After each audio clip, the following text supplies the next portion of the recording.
आज है 24 अगस्त और वक्त हो रहा है 12:30 PM। शुरुआत करते हैं ईरान की न्यूज़ से।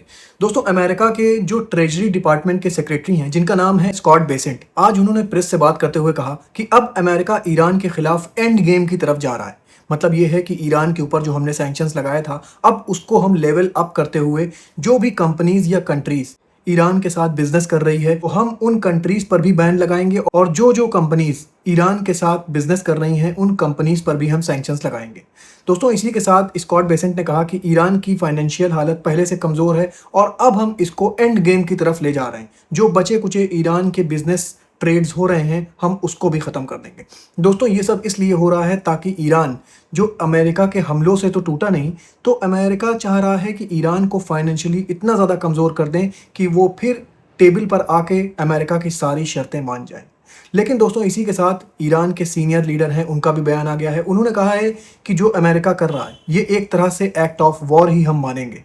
देखिए दोस्तों, इसमें क्या होता है, इसी के साथ मैं आपको बता दूं, कुछ शिप्स स्ट्रेट ऑफ हॉर्मुज से क्रॉस हो रही थीं, जिनको ईरान ने सीज कर दिया है और आगे के लिए एक एडवाइजरी जारी कर दी है कि अगर कोई शिप इस तरह की वायोलेशन करता है तो उसको सीज कर दिया जाएगा और उन शिप्स को टारगेट भी करा जा सकता है। इसी के साथ ईरान के एक और सीनियर ऑफिसर हैं, जिनका नाम है मोहसिन रजा, उनका भी बयान आ गया है। उन्होंने कहा है कि ये जो इकोनॉमिक वॉर अमेरिका खेल रहा है ईरान के खिलाफ, तो इसको हम एक्ट ऑफ वॉर मानेंगे और जो जो कंट्रीज इसमें अमेरिका का सपोर्ट करेंगी, हम उनको अमेरिका का साथी ही मानेंगे। और इसी के साथ मोहसिन रजा ने कहा कि अगर ईरान अपना तेल कहीं नहीं बेच पाएगा तो पूरे पर्शियन गल्फ से कहीं तेल नहीं निकल पाएगा। सिर्फ स्ट्रेट ऑफ हॉर्मुज का नाम नहीं लिया, इस बात पे गौर करिएगा दोस्तों। मोहसिन रजा ने कहा है कि सिर्फ स्ट्रेट ऑफ हॉर्मुज नहीं, पूरे पर्शियन गल्फ से कहीं भी ऑयल निकल नहीं पाएगा अगर इकोनॉमिक सैंक्शंस को अमेरिका और ज़्यादा बढ़ाता है। और इस इकोनॉमिक सैंक्शन में अगर कोई कंट्री उसका साथ देती है तो हमारी नज़र में वो हमारी दुश्मन होगी। अब मैं आपको खबर सीरिया से बता दूं। दोस्तों, बताया ये जा रहा है कि सीरियन गवर्नमेंट, जो अहमद अल शरा की गवर्नमेंट है, उसके बीच और इजराइल के बीच बैकडोर से बात होना स्टार्ट हो गई है।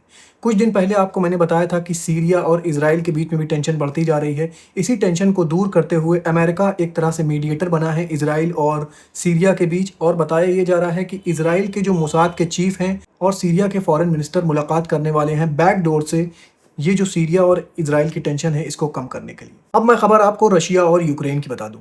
दोस्तों, यूक्रेन के पास वेपन्स की कमी आ रही है, उसके पास एयर डिफेंस सिस्टम की कमी आ रही है और इसी कमी को पूरा करने के लिए ब्रिटेन अब आगे बढ़ा है। बताया ये जा रहा है कि ब्रिटेन के जो नए प्राइम मिनिस्टर हैं, अब वो विजिट करने वाले हैं यूक्रेन। और कहा यह जा रहा है कि जो ब्रिटेन के पास टेक्नोलॉजी है लॉन्ग रेंज के मिसाइल बनाने की, अब वो यूक्रेन को देने वाला है। इसी के साथ मैं आपको बता दूं, यूक्रेन ने एक बड़ा हमला किया है जो ओजोन लॉजिस्टिक हब है रशिया की, उसके ऊपर, जिसमें बताया ये जा रहा है कि रशिया को काफ़ी ज़्यादा नुकसान हुआ है। पहले वाइल्ड बेरीज लॉजिस्टिक जो हब थी रशिया की, उसको टारगेट बनाता था यूक्रेन, और अब ओजोन जो लॉजिस्टिक हब है उसको टारगेट बना रहा है। दोस्तों, इस तरह करके पूरी जो इकोनॉमिक बैकबोन है रशिया की, ये तोड़ने का काम कर रहा है यूक्रेन। अब दोस्तों, मैं आपको एक बहुत इंपॉर्टेंट खबर बता दूं। दुनिया भर से अब ये खबर आने लगी है कि कई कंट्रीज ने सोशल मीडिया अकाउंट्स को बैन कर दिया है टीनेजर्स के लिए। इसकी शुरुआत किया था ऑस्ट्रेलिया ने, और ऑस्ट्रेलिया ने कहा था कि अगर कोई कंपनीज, चाहे वो इंस्टाग्राम हो, फेसबुक हो या फिर टिकटॉक हो, कोई भी कंपनी अगर इस रूल को ब्रेक करती है तो उसको फाइन देना होगा लगभग $34 मिलियन का। इसी के साथ मैं आपको बता दूं, ऑस्ट्रेलिया ने तो इसकी शुरुआत करी थी, लेकिन इसको अब ज्वाइन कर लिया है फ्रांस, मलेशिया, पुर्तगाल, नेब्रास्का और वर्जीनिया ने।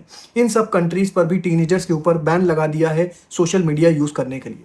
और कुछ कंट्रीज़ ऐसी हैं जिसमें बात चल रही है कि जल्द वो कंट्रीज़ भी सोशल मीडिया को बैन कर दें अपने टीनेजर्स के लिए, जिसमें UK, Germany, Greek, Indonesia, Spain, Denmark, Slovenia, Italy, Norway और न्यूजीलैंड शामिल हैं। दोस्तों, आपको क्या लगता है कि ये जो टीनेजर्स हैं, जिनकी एज 15 से 16 साल के बीच है, क्या इनको freely social media account use करने की इजाज़त देना चाहिए? अपनी राय मुझे कमेंट सेक्शन में ज़रूर दीजिएगा। अब मैं आपको वेदर रिपोर्ट बता दूं। दोस्तों, लगभग 187 अर्थक्वेक रिपोर्ट करा गया है, जो कि 4.5 रेक्टर से ऊपर है एक हफ्ते के अंदर। और ये जितने भी अर्थक्वेक रिकॉर्ड करे गए हैं, ये जो रिंग ऑफ फायर है, इसके आसपास ये रिकॉर्ड करे गए हैं। बताया ये जा रहा है जिनमें शामिल है जापान, इंडोनेशिया और साउथ पैसिफिक के अलास्का के रीजन शामिल हैं, जिसमें वेस्ट अमेरिका भी आता है। एक हफ्ते में 187 अर्थक्वेक रिकॉर्ड करे गए हैं इस रीजन में। अब मैं आपको खबर वाइल्ड फायर से रिलेटेड बता दूं। नेवादा के जंगलों में भी वाइल्ड फायर लग चुकी है और बताया ये जा रहा है कि 40,000 लोगों को अब तक वहां से इवैक्यूएट कराया गया है।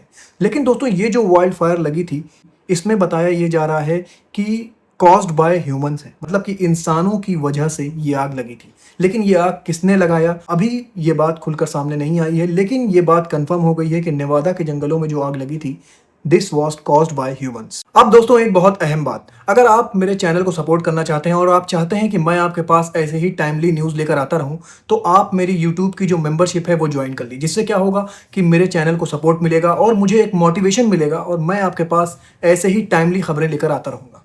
शुक्रिया दोस्तों, मेरे चैनल को सपोर्ट करिए और मेरे यूट्यूब की मेंबरशिप को ज्वाइन करिए। ऐसे ही खबरें लेकर मैं आपके पास आता रहूँगा। अपना बहुत ख्याल रखिए और मुझे भी अपनी दुआओं में याद रखिए।